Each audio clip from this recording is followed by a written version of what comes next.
Más allá del cover-up.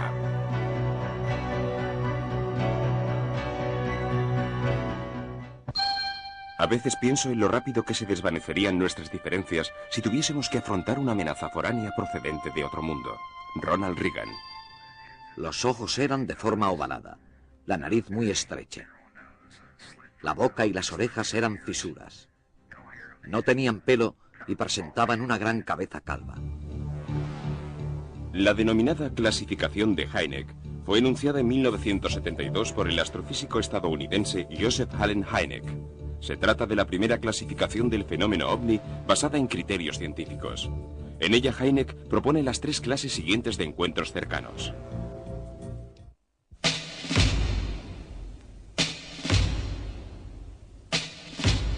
Encuentros cercanos del primer tipo, en los cuales el ovni es observado por los testigos a una distancia mínima de 150 metros sin que se produzcan otros efectos. Encuentros cercanos del segundo tipo, en los cuales la observación se acompaña de efectos físicos relevantes en el entorno, las personas o los animales. Encuentros cercanos del tercer tipo, en los cuales se observan entidades animadas de vida en las proximidades del ovni.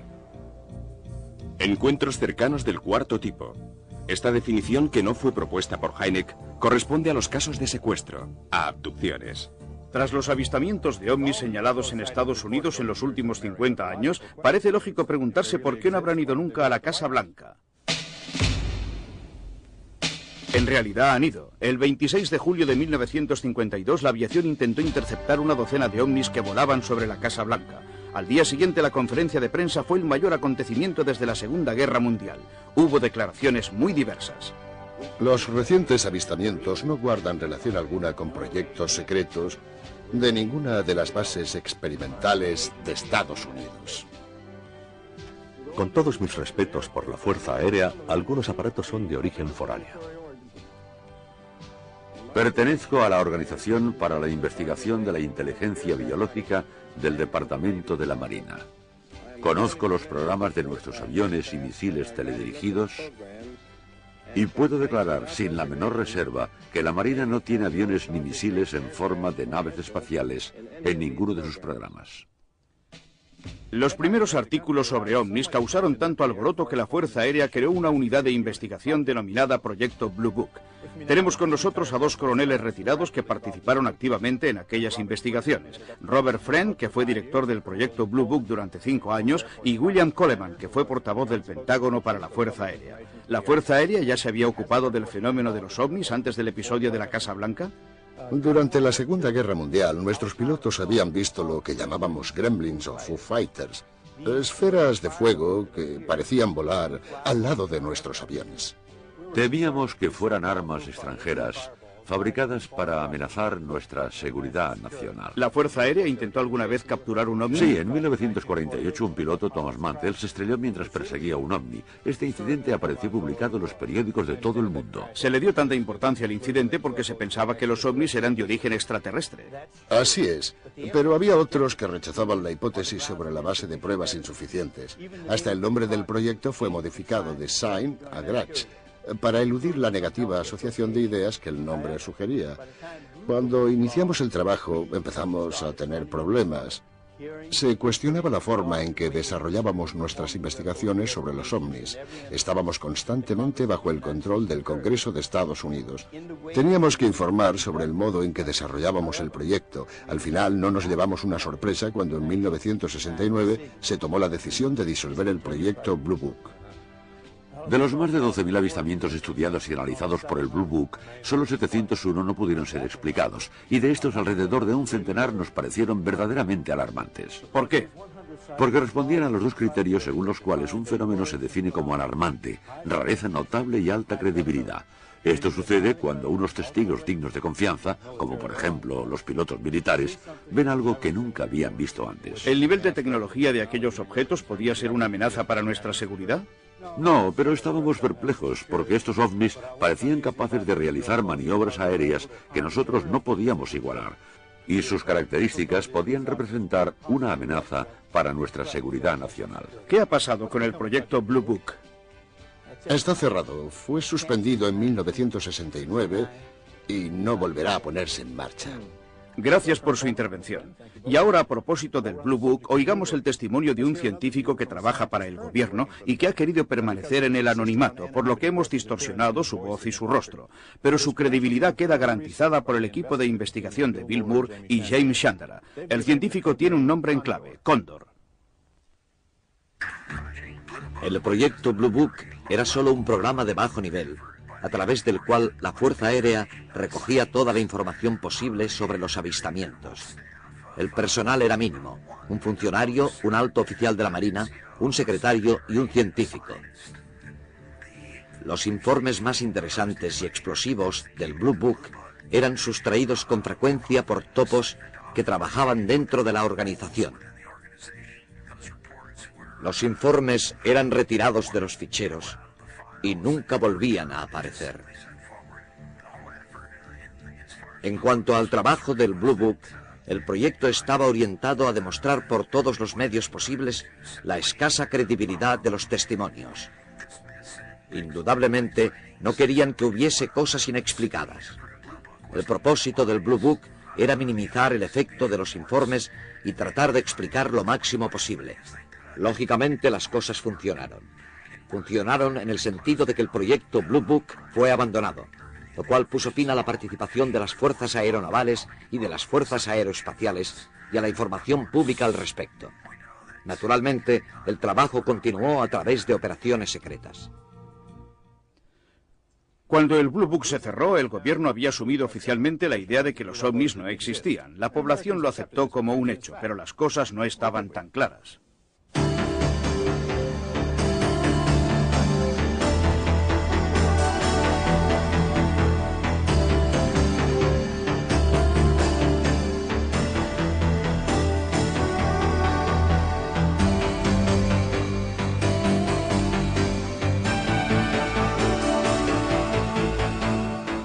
El proyecto Blue Book estudió miles de casos ufológicos. Sabemos que los ovnis representaban en realidad un problema para la seguridad nacional de Estados Unidos. En todos los países del mundo, en el ámbito militar y de los servicios de inteligencia, la información y los documentos se consideran según un criterio de evaluación que les asigna un grado determinado de secreto.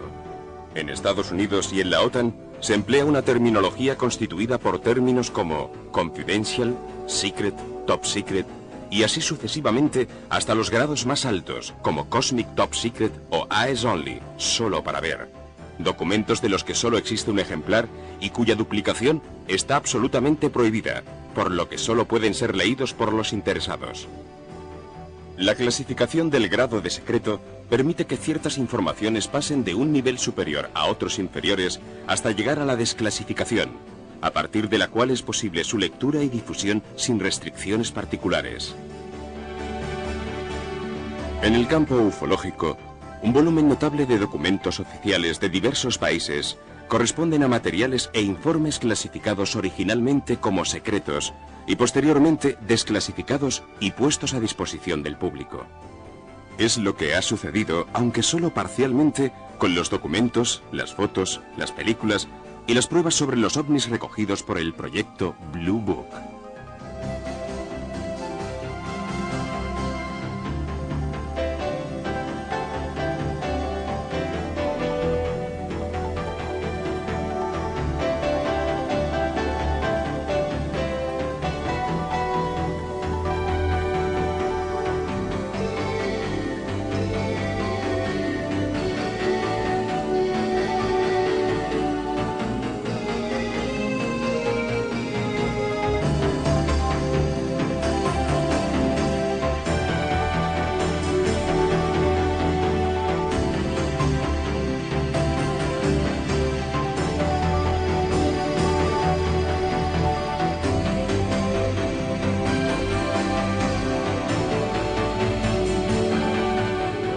Conozco bien su misión.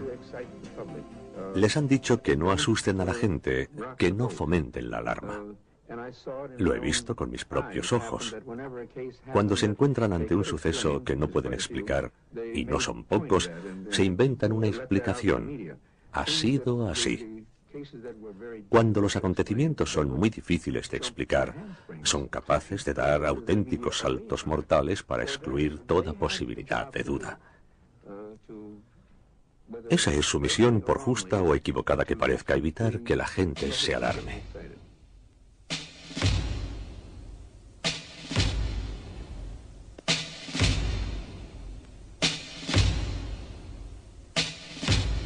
Una de las historias más interesantes para la ufología comenzó en julio de 1947 en Nuevo México. Tenemos con nosotros a Bill Moore, investigador del fenómeno de Roswell, y al físico nuclear Stanton Friedman. Ambos han realizado largas investigaciones sobre este caso. Bill, ¿cuántas personas estuvieron implicadas en el caso? Disponemos de alrededor de un centenar de testimonios. Uno de los testigos más importantes es Bill Brazel. El padre de Bill era el administrador de la finca donde se produjo el accidente. Al parecer, un ovni sufrió una avería en la zona como consecuencia de una tormenta. Al día siguiente, Brazel salió a caballo para inspeccionar los daños en la finca y encontró los restos de una astronave esparcidos sobre un radio de casi media milla. Los cadáveres fueron hallados a unas 2 millas del lugar. Un momento, ¿qué cadáveres? Cadáveres de extraterrestres, o si lo prefiere, de entidades biológicas de otro planeta. Según algunos testimonios, no tenían pelo, tenían la cabeza grande y llevaban un traje gris sin costura, semejante a la piel humana. En nuestra opinión, debieron abandonar la nave mediante un dispositivo de eyección. ¿Intervino la Fuerza Aérea para llevarse los cadáveres y practicarles la autopsia? Sí. Esta información me parece preocupante. Dígame la verdad, ¿hasta qué punto todo esto se ha comprobado realmente? Sabemos con certeza que una nave espacial tuvo un accidente. Se encontraron algunos cadáveres que fueron retirados junto con los restos de la nave. Podemos demostrar que la historia fue rápidamente silenciada y clasificada como top secret. Los platillos volantes existen, esa es la verdad. La primera persona enviada por la Fuerza Aérea al lugar del accidente para investigar fue el mayor Jesse Marcel. Hemos localizado al hijo del mayor Marcel, que en la época del accidente tenía 12 años y no ha podido olvidarlo. Bienvenido, señor Marcel. Gracias por estar con nosotros esta noche. Buenas noches. Háblenos de cuando su padre volvió a casa después de visitar el lugar del accidente. Después de inspeccionar el lugar del accidente, mi padre volvió a casa con el coche cargado de restos metálicos. Mi madre y yo pudimos verlos. Entre otras cosas, había un fragmento semejante a una lámina. Era de metal, como el revestimiento de los aviones, pero no se parecía a nada que hubiese visto antes. También había una especie de placa de unos 30 centímetros de ancho y 1 metro de largo, y en la superficie interna había unos símbolos parecidos a los jeroglíficos egipcios. ¿Cómo explicó el accidente la Fuerza Aérea? Dijeron que había caído un globo sonda. ¿Su padre creyó esa versión? No, no se la creyó en absoluto. Estaba convencido de que era un intento de ocultar los hechos. ¿Qué ha pasado con los restos? Los trasladaron y nunca más se ha sabido de ellos. ¿A dónde los llevaron? A una base en Fort Worth, Texas. Doctor Marcel, aunque era muy joven, usted ha visto y tocado personalmente ese material. ¿Qué piensa del caso Roswell? Tuve aquel material en mis propias manos y estoy seguro de que no era algo de este mundo. Lo que pienso es que no estamos solos.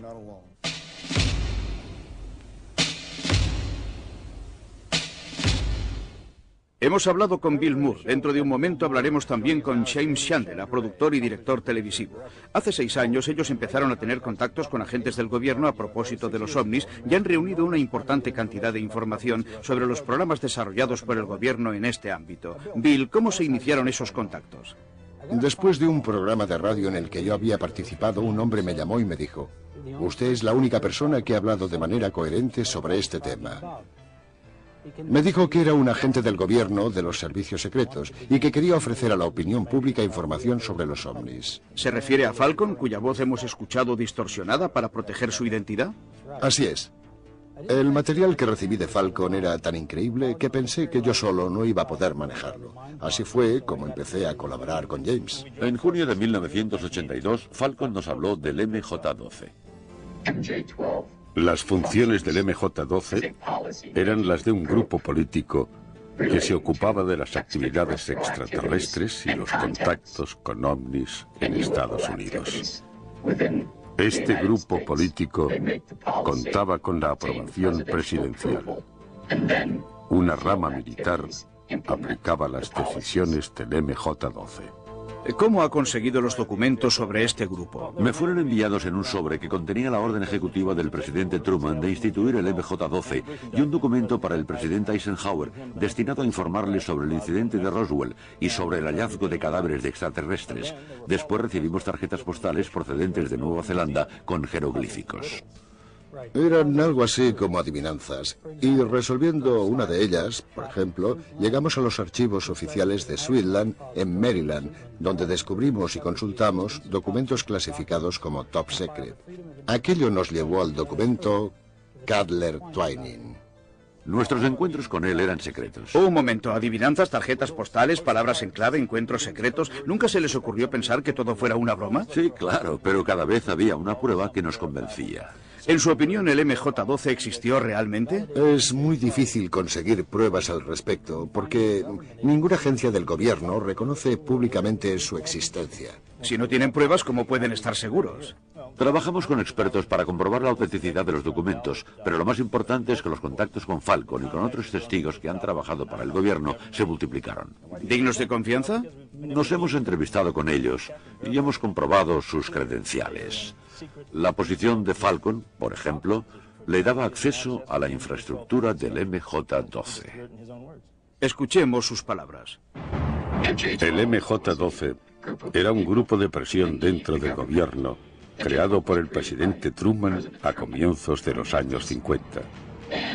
Su función era investigar los ovnis y verificar la credibilidad de las informaciones. Parte del trabajo del grupo era científico, pero el propósito principal de toda la estructura era controlar la información sobre los ovnis y verificar su procedencia. Los científicos tenían que analizar la información con el fin de hacer avanzar nuestra tecnología. Forman parte del grupo funcionarios del gobierno y agentes del servicio secreto que guardan el más absoluto silencio sobre las actividades del MJ-12. Entre los miembros del grupo figuran el presidente, el vicepresidente, el director del Servicio Secreto Central, el director de la Agencia de Seguridad Nacional y algunos más. El MJ-12 tiene su sede en Washington, D.C. La Marina de Estados Unidos tiene la suprema responsabilidad operativa y estratégica en lo referente a las actividades del MJ-12. Toda la información reunida a través de estas actividades, no necesariamente por el personal de la Marina, se envía a la Marina para ser analizada. Otras agencias del gobierno proporcionan información al MJ-12 a través de un proyecto secreto conocido como Proyecto Aquarius. El MJ-12 selecciona el personal en los círculos de la seguridad nacional, las unidades del servicio secreto de la Casa Blanca, las agencias de seguridad nacional, la central de inteligencia y los servicios secretos del Departamento de Defensa, todo esto bajo el control de la más estricta seguridad nacional. Le hemos preguntado a Falcon cómo ha descubierto todo lo referente a las entidades biológicas extraterrestres. Este libro, que en los medios del MJ-12 se conoce como la Biblia, contiene en orden cronológico todo lo que ha sucedido desde el mandato de Truman hasta la presencia de 3 extraterrestres como invitados del gobierno de Estados Unidos. La información tecnológica procede de los propios extraterrestres, de los cadáveres hallados en el desierto, sobre todo mediante las autopsias. Ha sido posible obtener datos médicos. Por otra parte, los extraterrestres han ofrecido información sobre su estructura social y otros datos sobre el universo. El libro amarillo es un libro escrito exclusivamente por el segundo extraterrestre.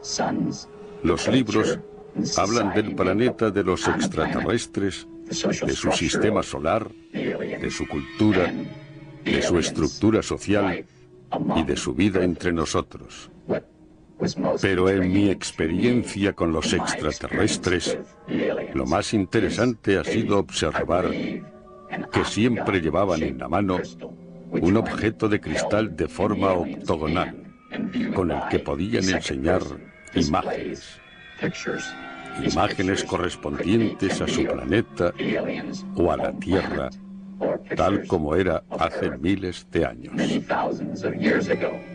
¿Sabe de dónde vienen los extraterrestres? Del grupo de estrellas Zeta Reticuli. Ahora Cóndor nos habla del acuerdo entre nuestro gobierno y los extraterrestres. Por lo que yo sé, existió un acuerdo entre el gobierno de Estados Unidos y los extraterrestres. Las bases del acuerdo eran esencialmente las siguientes. Nosotros no revelamos vuestra existencia si vosotros no intervenís en nuestra sociedad. Y os damos permiso para operar en una zona determinada de Estados Unidos. Esta zona se encuentra en Nevada y se conoce con el nombre de Área 51 o también Dreamland. Los extraterrestres tienen totalmente bajo su control esta base situada en el estado de Nevada. Por lo que he podido saber, 3 extraterrestres, todos de la misma especie, llevan viviendo en Estados Unidos desde 1948 o 49 hasta el presente. El primer extraterrestre fue capturado en el desierto de Nuevo México después de que su nave sufriera un accidente. Este extraterrestre, llamado Iva, fue retenido como prisionero por el gobierno durante 3 años. Gracias a él, obtuvimos mucha información sobre la raza, la cultura y las naves espaciales de los visitantes. El segundo extraterrestre formaba parte de un programa de intercambio y el mismo año llegó un tercero que formaba parte del mismo programa de intercambio. Creo que este último todavía está aquí, huésped del gobierno de Estados Unidos desde 1982. ¿Cómo son los visitantes? Quiero decir, el típico extraterrestre. Son criaturas de 1 metro o 1,25 metros de estatura. Tienen los ojos grandes, se parecen a los de un insecto y tienen párpados internos, probablemente porque sus días son muy luminosos, 3 veces más luminosos que los nuestros. Tienen 2 fisuras, una para la nariz y otra para la boca. Sabemos que no tienen dientes, sino solamente unas encías muy duras. Sus órganos internos son muy simples. Tienen un órgano que cumple las funciones de nuestro corazón y nuestros pulmones. También su sistema digestivo es muy simple. La estructura de la piel es muy especial. Tienen la piel muy elástica y dura. Sus órganos son muy sencillos. En cambio, su cerebro es mucho más complejo que el nuestro. Tienen muchas más circunvoluciones. Mientras que nuestros ojos están controlados por la parte posterior del cerebro, los suyos están bajo el control de la parte frontal. Su oído es mucho mejor que el nuestro, casi mejor que el de los perros, aunque tienen las orejas muy pequeñas. Sus órganos sexuales son a la vez masculinos y femeninos. Tienen una especie de vejiga para eliminar los líquidos y otro órgano cuya función los científicos no han podido establecer con certeza. Tal vez les sirva para eliminar los desechos salinos. Tienen manos y pies más bien pequeños y carecen de dedo índice. Viven entre 350 y 400 años de tiempo terrestre. He podido saber que los extraterrestres tienen un coeficiente intelectual de más de 200. Tienen una religión, pero se trata de una religión universal. Creen en el universo como en un ser supremo. A los extraterrestres les gusta la música, todo tipo de música, pero sobre todo la música tibetana antigua. Yo personalmente creo que esta información debería difundirse a la población. Solo una pequeña parte de la información que hemos obtenido de los extraterrestres debería protegerse y mantenerse en secreto. Cuando era productor ejecutivo de los informativos en una estación de la CBS en Los Ángeles en 1983, me entrevisté con un agente de los servicios secretos del gobierno conocido como Falcon. También estaban presentes Jamie y Bill. Verificamos sus credenciales, que en ese momento eran auténticas, y cuando volvimos a reunirnos con él en 1987, comprobamos una vez más sus credenciales, que seguían siendo auténticas. Fue así como me convencí de que Falcon era realmente quien decía ser.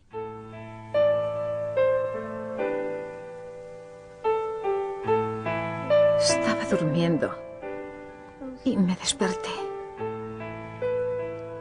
Había algo. Querían que yo saliese.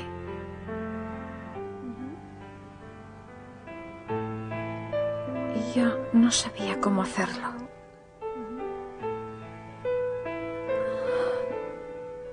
Porque estaba a la ventana. Pero de pronto empecé a moverme y atravesé la ventana. Pensé que era divertido. En el 25% de los casos no hay pérdida de memoria. En el 75% restante, las lagunas de memoria parecen causadas por el hecho de que los secuestradores les han inducido un estado de trance. Hace falta una especie de contratrance para hacerles revivir la experiencia. Pero ¿hasta qué punto resultan creíbles estos relatos? Fundamentalmente en la medida en que tienen puntos comunes. He estudiado cientos de casos de personas desaparecidas durante cierto periodo de tiempo. Ninguna de estas personas consigue dar cuenta del tiempo perdido. Siempre tienen miedo. La sola idea de recuperar la memoria les produce pánico. Pero después hablan de luces extrañas que siempre describen de la misma forma. Las descripciones de la nave espacial y de sus ocupantes son extraordinariamente coincidentes. Todos cuentan que han sido examinados y siempre más o menos de la misma forma. Lo más interesante y también lo más triste es que estos extraterrestres no parecen interesados en comunicarse con nosotros, sino solamente en nuestro estado físico. El profesor Hynek, fallecido en 1986, no ha podido ver lo mucho que han aumentado, tanto en Estados Unidos como en el resto del mundo, los casos de secuestro por parte de ovnis o abducciones. Otros investigadores han creado para estos incidentes la nueva categoría de encuentros cercanos del cuarto tipo. En nuestra próxima cita, analizaremos con más detenimiento este apasionante tema.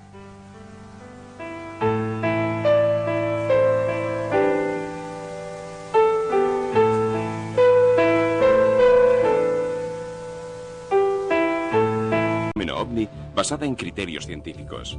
En ella Hynek propone las 3 clases siguientes de encuentros cercanos.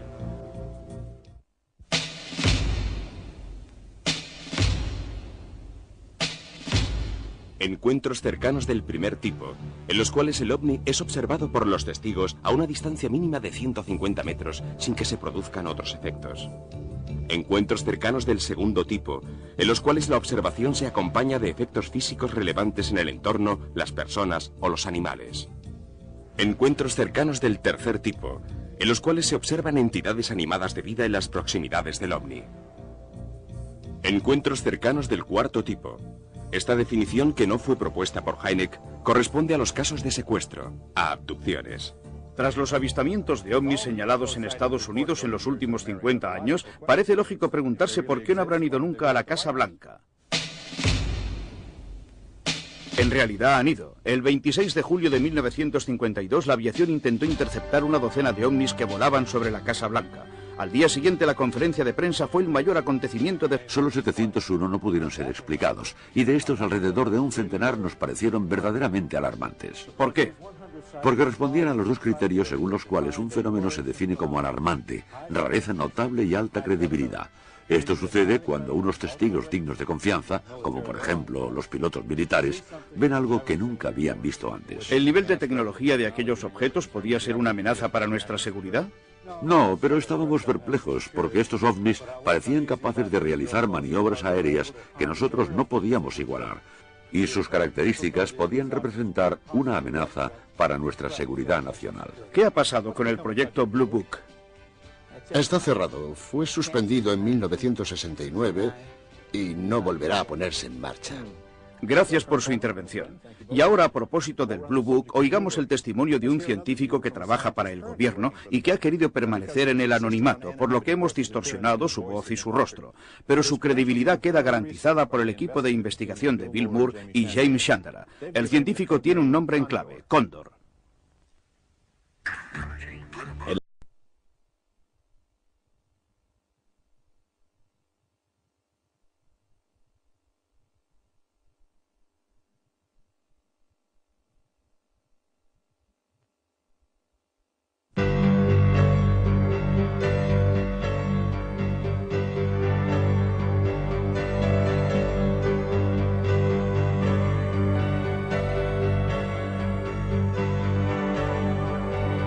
OVNIs, más allá del cover up.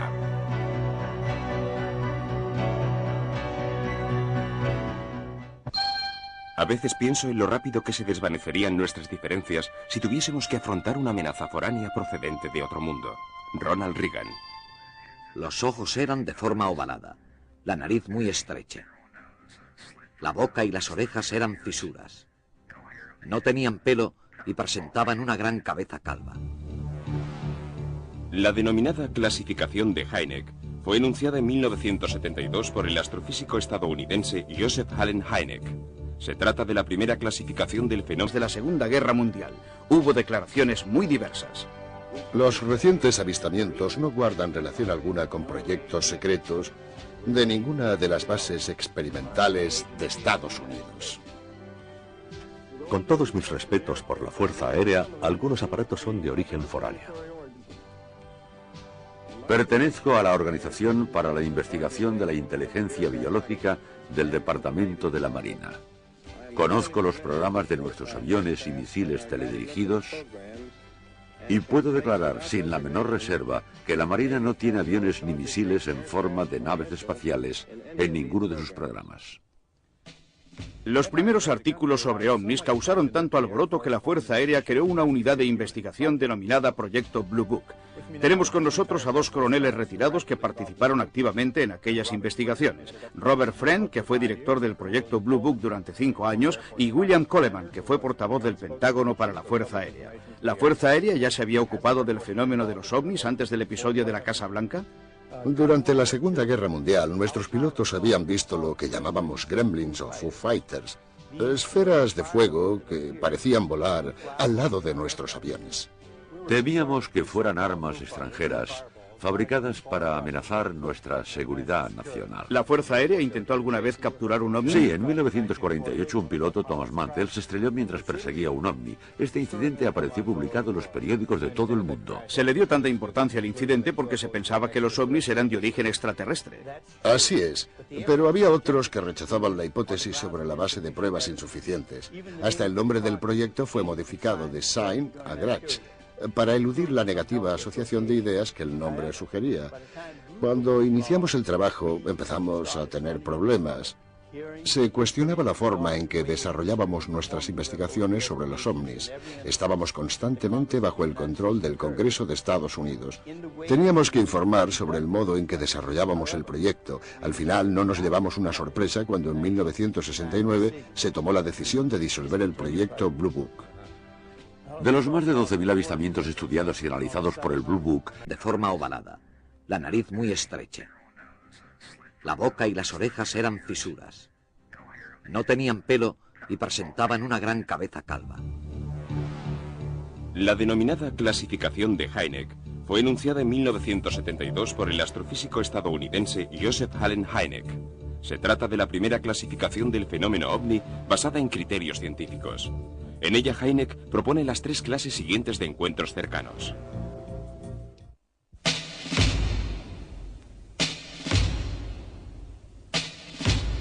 Encuentros cercanos del primer tipo, en los cuales el ovni es observado por los testigos a una distancia mínima de 150 metros sin que se produzcan otros efectos.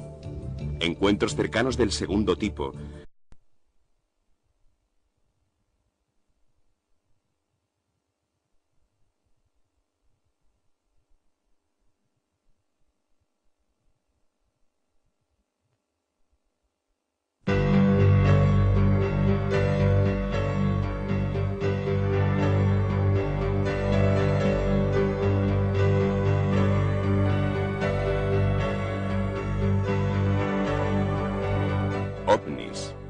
Más allá del cover up.